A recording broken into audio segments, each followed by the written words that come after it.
Jantar Mantar season 2 খুব তাড়াতাড়ি শুরু হবে, এই একটা ঘোষণাই এখন দিল্লির রাজনীতিতে নতুন করে প্রশ্ন তুলে দিয়েছে।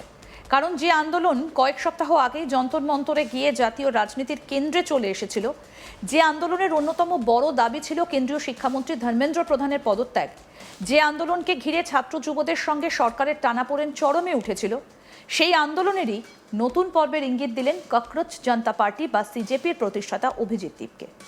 কি বলেছেন সিজেপির প্রতিষ্ঠাতা অভিজিৎ দীপকে, আসুন শোনাই।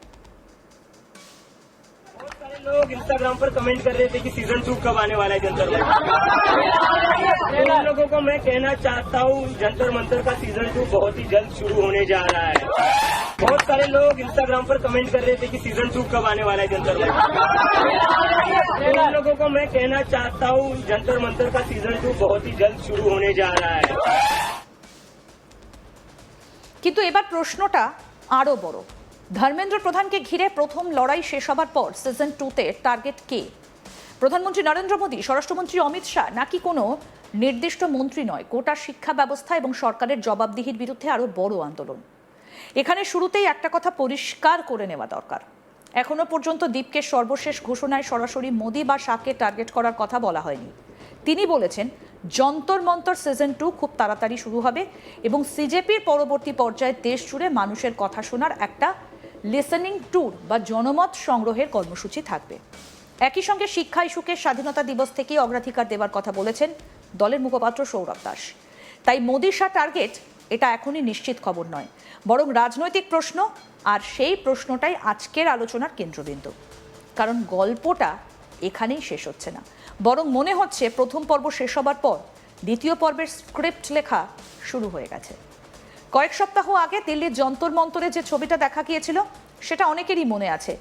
নিট এবং অন্যান্য প্রতিযোগিতামূলক পরীক্ষার অনিয়ম, প্রশ্ন ফাঁস এবং শিক্ষা ব্যবস্থায় জবাবদিহির দাবি সামনে রেখে সিজেপির নেতৃত্বে দীর্ঘদিনের অবস্থান বিক্ষোভ। আন্দোলনের অন্যতম প্রধান রাজনৈতিক দাবি ছিল কেন্দ্রীয় শিক্ষামন্ত্রী ধর্মেন্দ্র প্রধানের পদত্যাগ। সেই আন্দোলনে ছাত্র, যুব এবং বিভিন্ন প্রান্ত থেকে আসা স্বেচ্ছাসেবীরা যোগ দেন। পরে সমাজকর্মী সোনম ওয়াংচুকও আন্দোলনে যোগ দিয়ে অনশন শুরু করেন। এখানে একটা বিষয় বুঝতে হবে, সিজেপির শুরুটা কিন্তু প্রচলিত রাজনৈতিক দলের মতো ছিল না। সামাজিক মাধ্যম কেন্দ্রিক, ব্যঙ্গাত্মক নাম, যুবদের মধ্যে দ্রুত ছড়িয়ে পড়া, এই পরিচয় থেকেই সংগঠনটা জাতীয় আলোচনায় উঠে আসে। তারপর সেই অনলাইন জনপ্রিয়তা রাস্তায় নামলো, আর যন্তর মন্তরের আন্দোলন সেই অনলাইন শক্তিকে বাস্তব রাজনৈতিক চাপ তৈরির পরীক্ষার সামনে দাঁড় করিয়ে দেয়। এবং সেই পরীক্ষা ছোট ছিল না। 20শে জুলাই সংসদ ভবনের দিকে মিছিল করার চেষ্টাকে ঘিরে দিল্লিতে উত্তেজনা বাড়ে। পুলিশি হস্তক্ষেপ, আটক, বিক্ষোভকারীদের সঙ্গে পুলিশের সংঘাত, সব মিলিয়ে আন্দোলন আরও জাতীয় গুরুত্ব পায়। দিল্লি পুলিশ বিক্ষোভকারীদের বিরুদ্ধে বিশৃঙ্খল এবং আক্রমণাত্মক আচরণের অভিযোগ তোলে। অন্যদিকে সিজেপি পুলিশের পদক্ষেপ নিয়ে প্রশ্ন তোলে। তারপর আসে আলোচনার পর্ব। সরকার এবং সিজেপির মধ্যে একাধিক দফায় বৈঠক হয়। ধর্মেন্দ্র প্রধানের পদত্যাগের প্রশ্নটা আলোচনার সব থেকে কঠিন জায়গাগুলোর একটা হয়ে ওঠে। 25শে জুলাই আন্দোলন প্রত্যাহার করা হয় এবং সরকারের সঙ্গে আলোচনার পর শিক্ষা সংস্কার আন্দোলনকারীদের বিরুদ্ধে মামলা এবং ক্ষতিগ্রস্ত পরিবারগুলোর বিরুদ্ধে একাধিক প্রতিশ্রুতির কথা সামনে আসে। কিন্তু বিভিন্ন প্রতিবেদনে ধর্মেন্দ্র প্রধানের পদত্যাগের বিষয়টা নিয়েও ভিন্ন সময়ে ভিন্ন বর্ণনা এসেছে। তবে পরবর্তী রিপোর্টগুলোতে তার পদত্যাগের কথা নিশ্চিতভাবে উঠে এসেছে। অর্থাৎ একটা লড়াইয়ের একটা বড় অধ্যায় শেষ, কিন্তু এখন দীপকে বলছেন সিজন 2 আসবে। এবার একটু থামুন। একটা আন্দোলন 36 দিনের মতো দীর্ঘ সময় ধরে চললো, তারপর আলোচনা হলো, কিছু দাবি নিয়ে অগ্রগতি হলো, আন্দোলন প্রত্যাহার হলো। তাহলে আবার নতুন করে যন্তর মন্তরে ফেরার প্রয়োজন কি? এখানেই সিজেপির নতুন কৌশলটা বোঝার চেষ্টা করতে হবে। দলের মুখপাত্র সৌরভ দাস জানিয়েছেন পরবর্তী পর্যায়ে দেশ জুড়ে লিসেনিং ট্যুর হবে। অর্থাৎ এবার শুধু দিল্লিতে বসে দাবি জানানো নয়, বিভিন্ন জায়গায় গিয়ে মানুষের কথা শোনা হবে। শিক্ষা নিয়ে মানুষের সমস্যা কি, পরীক্ষা ব্যবস্থায় কোথায় অসন্তোষ, প্রশাসন নিয়ে সাধারণ মানুষের অভিযোগ কি, এসব সংগ্রহ করে নতুন আন্দোলনের ভিত্তি তৈরি করার চেষ্টা হবে। এবং শিক্ষা ইস্যুকে 15ই আগস্ট থেকে অগ্রাধিকার দেওয়ার কথা বলা হয়েছে। অর্থাৎ সিজন 2 এর সম্ভাব্য ফর্মুলা হচ্ছে আগে মানুষের কথা শোনা, তারপর সেই ক্ষোভকে সংগঠিত করা, তারপর আবার জাতীয় স্তরে আন্দোলন। আর এখানেই মোদী শাহের প্রশ্নটা উঠে আসে। কারণ শিক্ষা মন্ত্রকের কোনো একটা সিদ্ধান্ত নিয়ে আন্দোলন যদি শেষ পর্যন্ত কেন্দ্রীয় সরকারের সামগ্রিক জবাবদিহির প্রশ্নে পৌঁছয় তখন বিষয়টা শুধু ধর্মেন্দ্র প্রধানের মধ্যে আটকে থাকে না।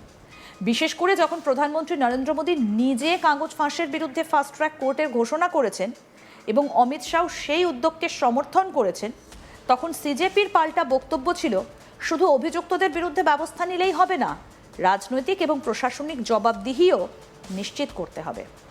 এখানেই সংঘাতের সম্ভাবনা। তবে সংঘাত মানেই যে মোদী বা শাহকে সরাসরি টার্গেট করা হবে তা এখনই বলা যাবে না।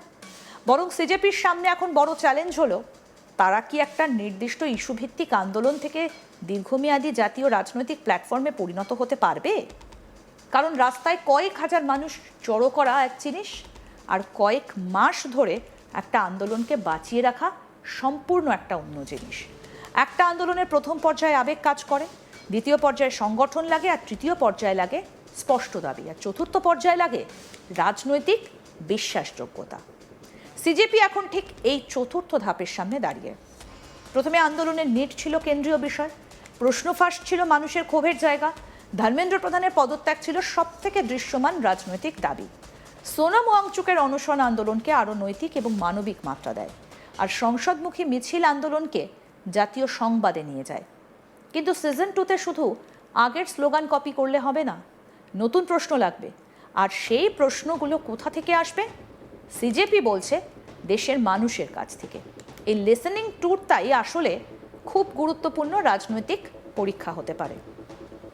ধরুন উত্তরপ্রদেশে গিয়ে ছাত্ররা বলল নিয়োগ পরীক্ষা নিয়ে সমস্যা, বিহারে কেউ বলল সরকারি চাকরির পরীক্ষা নিয়ে সমস্যা, বাংলার কেউ বলল স্কুল কলেজের নিয়োগ নিয়ে সমস্যা, মহারাষ্ট্রে কেউ বলল প্রতিযোগিতামূলক পরীক্ষা নিয়ে সমস্যা। যদি এই আলাদা আলাদা ক্ষোভকে এক জায়গায় এনে সিজেপি একটা জাতীয় শিক্ষা এবং যুব ইস্যু তৈরি করতে পারে, তাহলে আন্দোলনের দ্বিতীয় পর্ব অনেক বড় হতে পারে। কিন্তু যদি লিসেনিং ট্যুর শুধু সোশ্যাল মিডিয়ার কন্টেন্ট তৈরির মধ্যে সীমাবদ্ধ থাকে, তাহলে ফল উল্টোটাও হতে পারে। কারণ এখানে সিজেপির সামনে সব থেকে বড় প্রশ্ন, অনলাইনে যতটা জনপ্রিয়তা, মাটিতে কি তার সমান সংগঠন আছে? এই প্রশ্নটা কিন্তু গুরুত্বপূর্ণ। প্রথম যন্তর মন্তর আন্দোলনে দেশের বিভিন্ন জায়গা থেকে যুবক যুবতীরা এসেছিলেন, অনেকেই নিজেদের খরচে দিল্লিতে পৌঁছেছিলেন বলে আন্দোলনের সমর্থকরা দাবি করেছিলেন। কিন্তু জাতীয় রাজনৈতিক শক্তি হতে গেলে শুধু দিল্লিতে সমর্থক থাকা যথেষ্ট নয়। প্রত্যেক রাজ্যে সংগঠন, স্থানীয় নেতৃত্ব, স্বেচ্ছাসেবক, আইনি টিম, যোগাযোগ ব্যবস্থা সব কিছু তৈরি করতে হয়। আর এখানেই সিজেপির সামনে দ্বিতীয় পরীক্ষা। তার উপর সংগঠনের ভেতরেও প্রশ্ন উঠছে। সম্প্রতি সিজেপির কোর কমিটির বৈঠক ঘিরে অভ্যন্তরীণ মতবিরোধের খবর সামনে এসেছে। বৈষ্ণবী গৌড় নামে এক কোর কমিটির সদস্যের বৈঠক থেকে বেরিয়ে যাবার ঘটনাও রিপোর্ট হয়েছে। আরও আপডেট পেতে দেখতে থাকুন আজ তাক বাংলা, সাবস্ক্রাইব করুন।